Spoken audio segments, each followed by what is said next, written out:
सर्वमङ्गलमाङ्गल्ये शिवे सर्वार्थसाधिके शरण्ये त्र्यम्बके गौरी नारायणी नमोस्तुते। हम आदिशक्ति माता दुर्गा की कथा सुनाते हैं, हम कथा सुनाते हैं। जिनकी कृपा से दुख विपदा संकट मिट जाते हैं, सब खुशियाँ पाते हैं। सुनते ही जिनका नाम असुर और खल घबराते हैं, माँ से थर्राते हैं।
सच्चे दरबार की वैष्णव माता की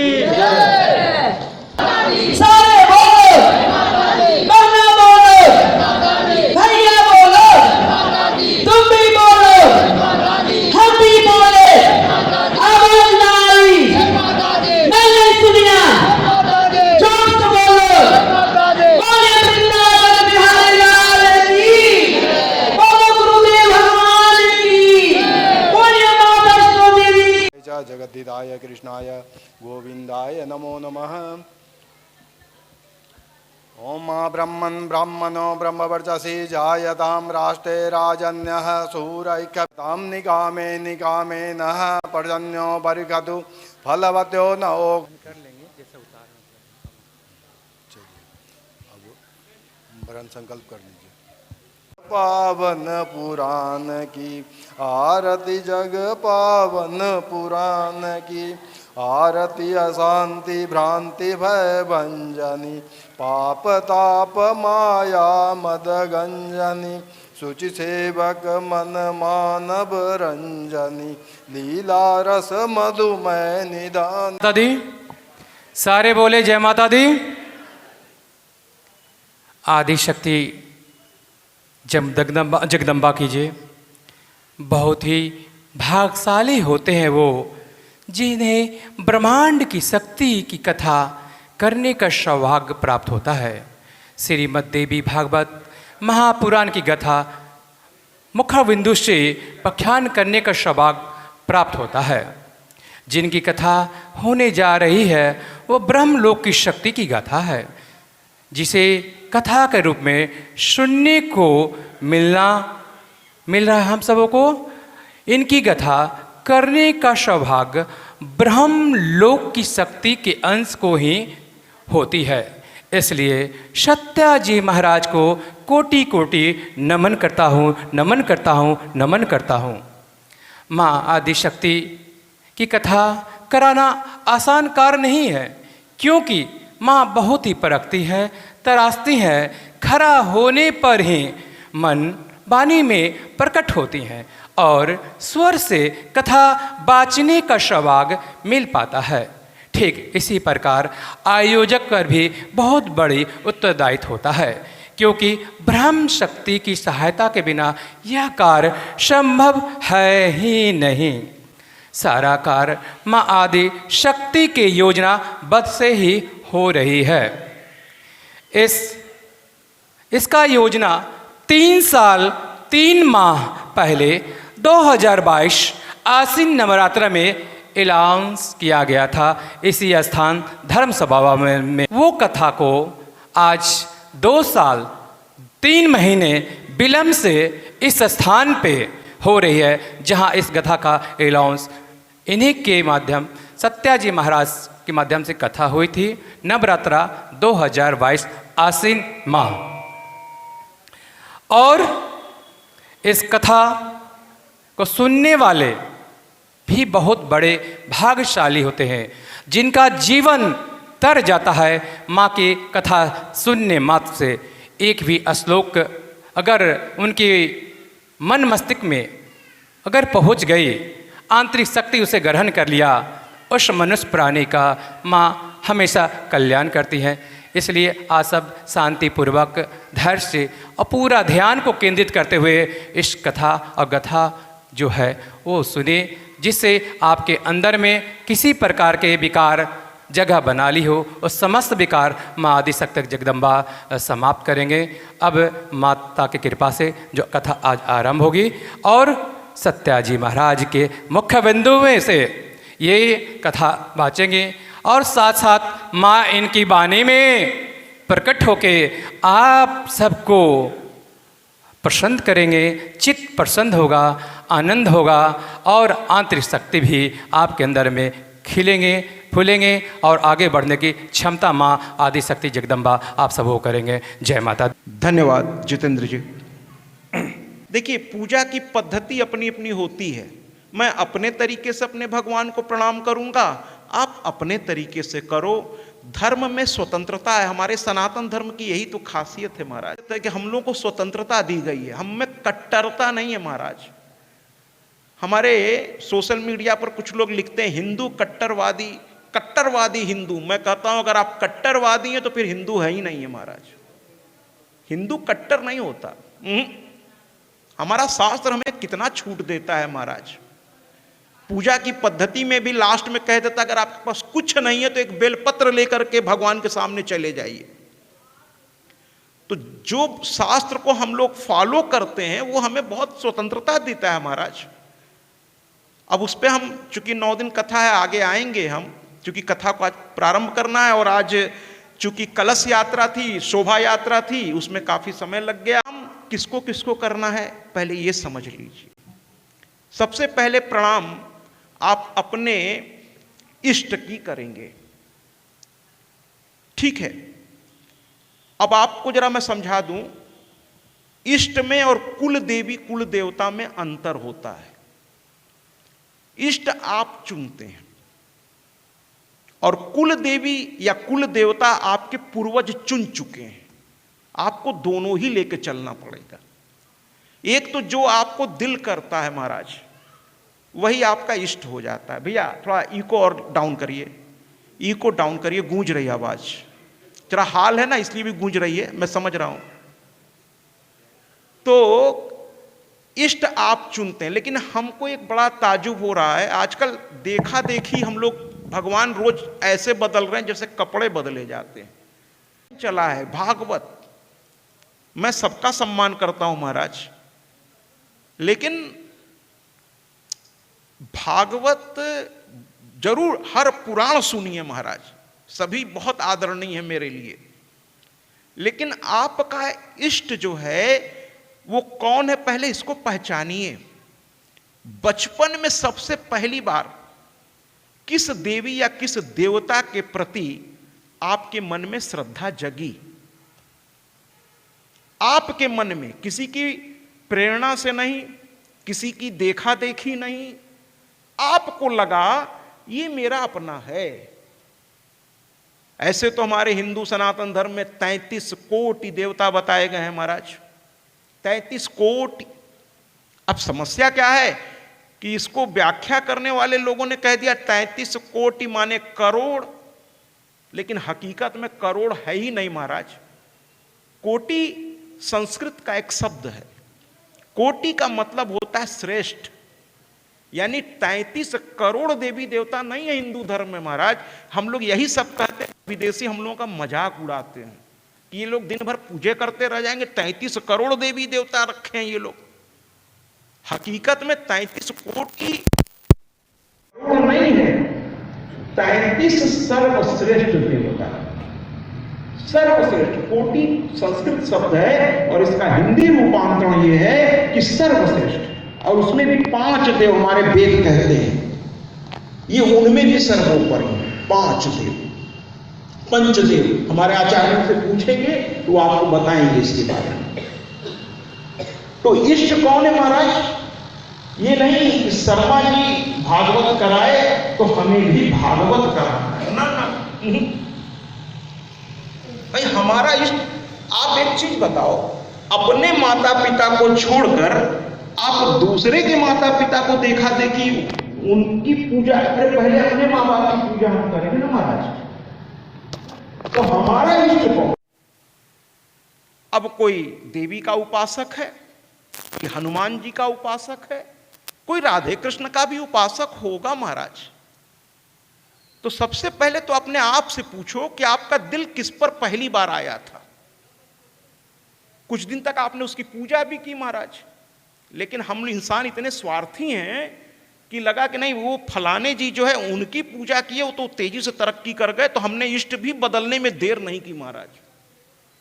सब राधे राधे कह रहे हैं तो हम भी राधे राधे कहेंगे महाराज। और हमें राधे पे कोई एतराज नहीं है, बिल्कुल नहीं है, लेकिन उसकी भी एक शास्त्रीय पद्धति है महाराज। उस पर हम और किसी दिन आएंगे, चूंकि आज कथा बहुत अभी आगे बढ़ानी है। एक छोटा सा परिचय बड़ी विनम्रता से देना चाहता हूं, इसलिए कि थोड़ा मेरी कथा की शैली औरों से अलग है महाराज। मैंने पहले ही कहा मैं श्रेष्ठ नहीं हूं। एक दिन 9 मन लकड़ी में फूंक दिया जाऊंगा महाराज, एक दिन तस्वीर बन के कहीं टंग जाऊंगा। कितने बड़े बड़े सूरमा इस संसार में आए और चले गए महाराज, तो मैं किस खेत का मूली हूं। लेकिन परिचय इसलिए दे रहा हूं कि मेरी कथा की शैली थोड़ी अलग है, इसलिए मेरा परिचय थोड़ा जरूरी है आपके पास। मैं 32 साल इंटर में लेक्चरर रहा हूं हिंदी और संस्कृत का। उसके बाद मैं प्रिंसिपल बना, फिर मैं डायरेक्टर बना। इस क्षेत्र में आने की सिर्फ एक ही वजह है कि 19 फरवरी 2019 को मेरी पत्नी ब्रेन हेमरेज में उनकी मौत हो गई, और उनकी ही प्रेरणा से, उनका ये दर्द था कि मेरी माँ की इतनी अच्छी कथा है, बहुत लोगों को पता ही नहीं महाराज कि देवी भागवत भी है। वो कहती थी कि इस भारत में एक से बढ़कर एक विद्वान है, भागवत के तो इतने आचार्य हैं, शिव पुराण के भी इतने, राम कथा के, लेकिन देवी भागवत को लेकर पता नहीं आचार्य लोग क्यों नहीं चलते हैं। तो उसका सपना था कि जिस दिन आपको लगे कि आप उतर सकते हैं, तो माँ को एक सीने से लगाकर एक तरफ माँ की मूर्ति और एक तरफ माँ की ये देवी भागवत लेकर निकल पड़िएगा भारतवर्ष में।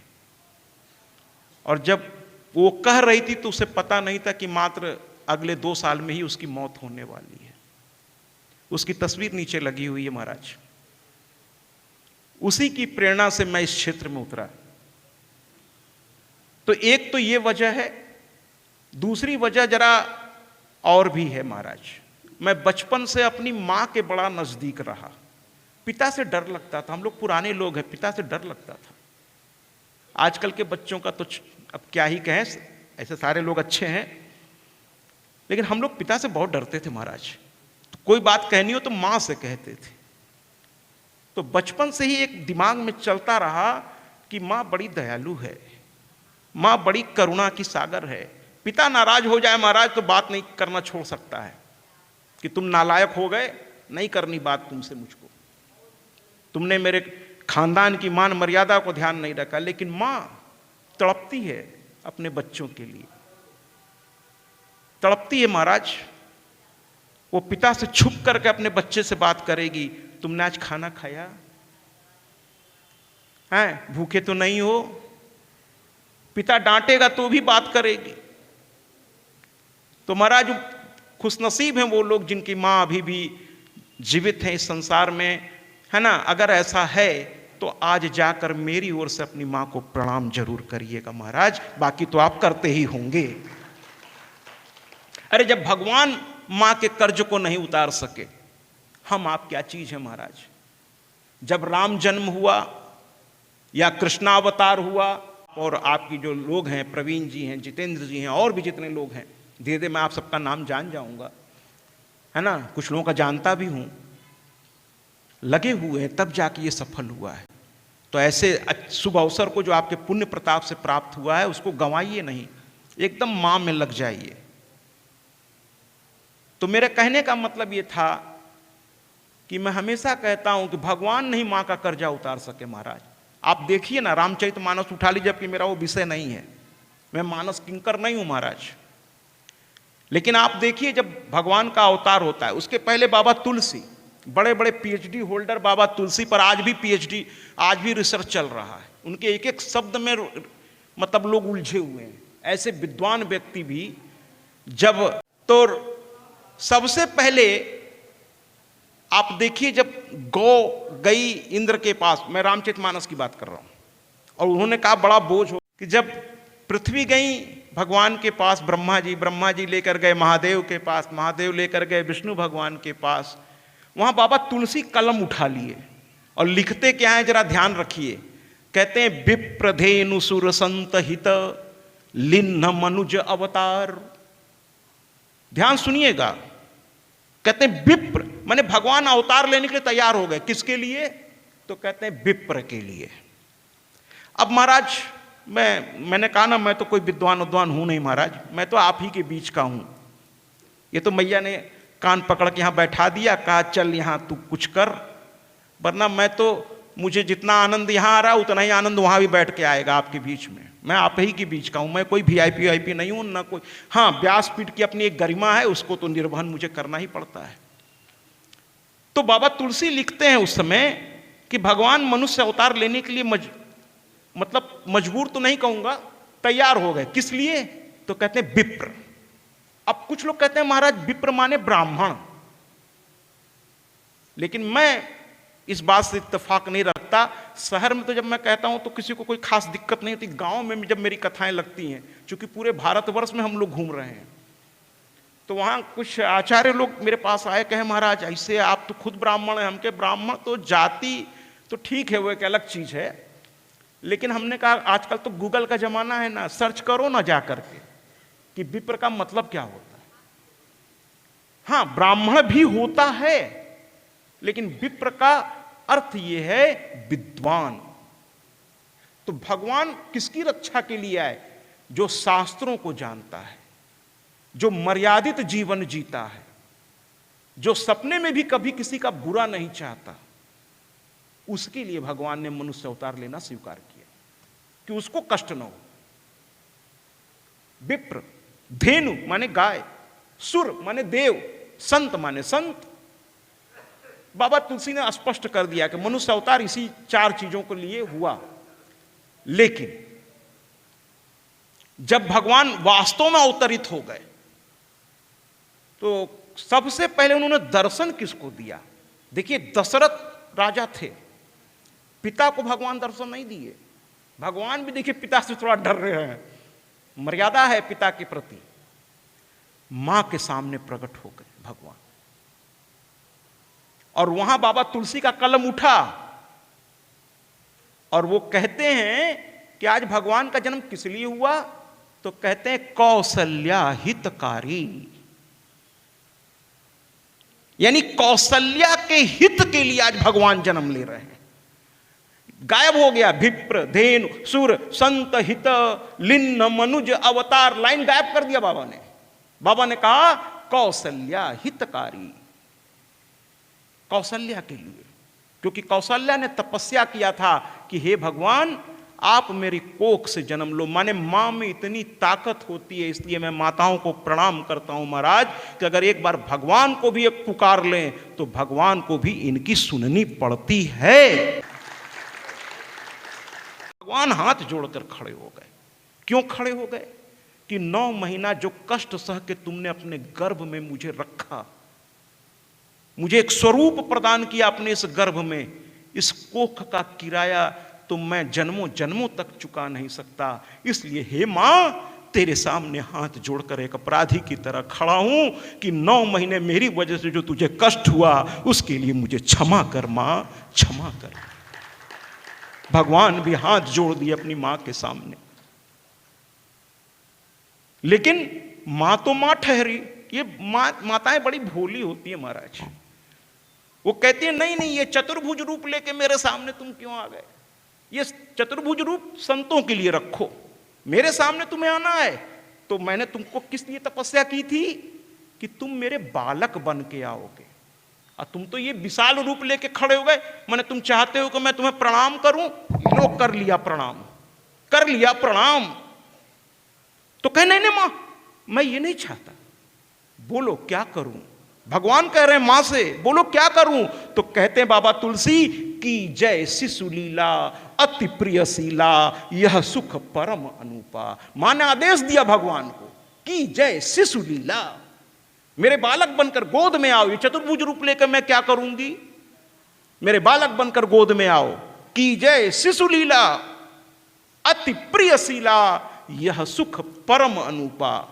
और जैसे ही मां ने आदेश दिया, सुनी बचन सुजाना रोदन ठाना, होई बालक सुरभूपा। वो ब्रह्मांड का अनंत का स्वामी मां के एक आदेश पर बालक बनकर उसके गोद में आकर के पड़ गया और रोने लगा महाराज, जैसे बच्चे रोते हैं। ये तो रामा अवतार की बात हो गई। कृष्णा अवतार में भी वो देवकी के सामने आए, कहने लगे मां तुझे इतना कष्ट हुआ, बोल मैं तेरे लिए क्या करूं। और यशोदा मैया तो उनको छड़ी लेके दौड़ती थी, जो ब्रह्मांड का मालिक है मां की एक पतली छड़ी देख के भागता था। कान्हा तूने माखन खायो, क्या मैया मोरी मैं नहीं माखन खायो। और जैसे ही मां छड़ी उठाई, तूने माखन खायो, मैया मोरी मैंने ही माखन खायो। तो मां का महत्व इसलिए है। तो मैं मां की कथा लेके निकल पड़ा। तो आइए संगीत से हम इस गीत को सुनते हैं कि हमने मां की कथा क्यों उठाई। बजाइए। मैं आदि भवानी माँ दुर्गा की कथा सुनाता हूँ, पावन कथा सुनाता हूँ। मैं जन कल्याणी जग जननी की महिमा गाता हूँ, मैं कथा सुनाता हूँ। आज तुम्हें दुर्गा माँ के दर्शन करवाता हूँ, मैं दर्शन करवाता हूँ। मैं जन कल्याणी जग जननी की महिमा गाता हूँ, मैं कथा सुनाता हूँ। जय सिंहवाहिनी माँ, जय मोक्षदायिनी माँ, जय मोक्षदायिनी माँ, जय कष्टहारिणी माँ।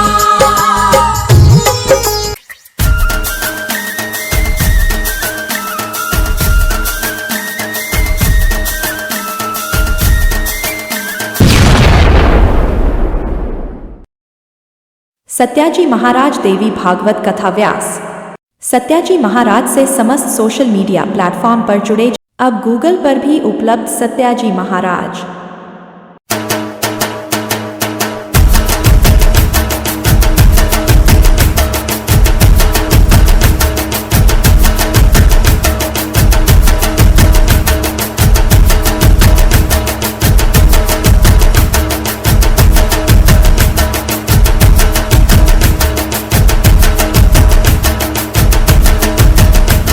यूट्यूब पर भी उपलब्ध सत्याजी महाराज।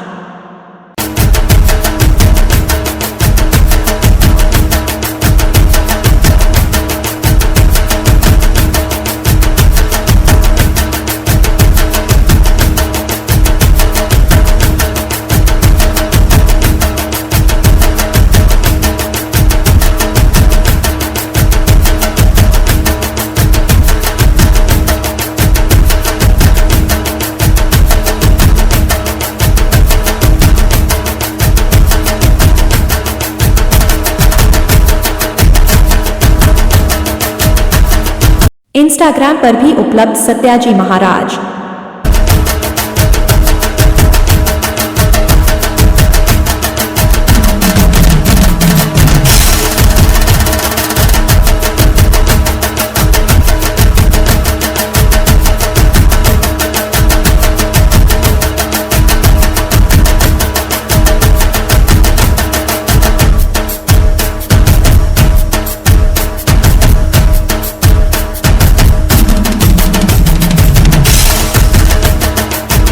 फेसबुक पर भी उपलब्ध सत्याजी महाराज।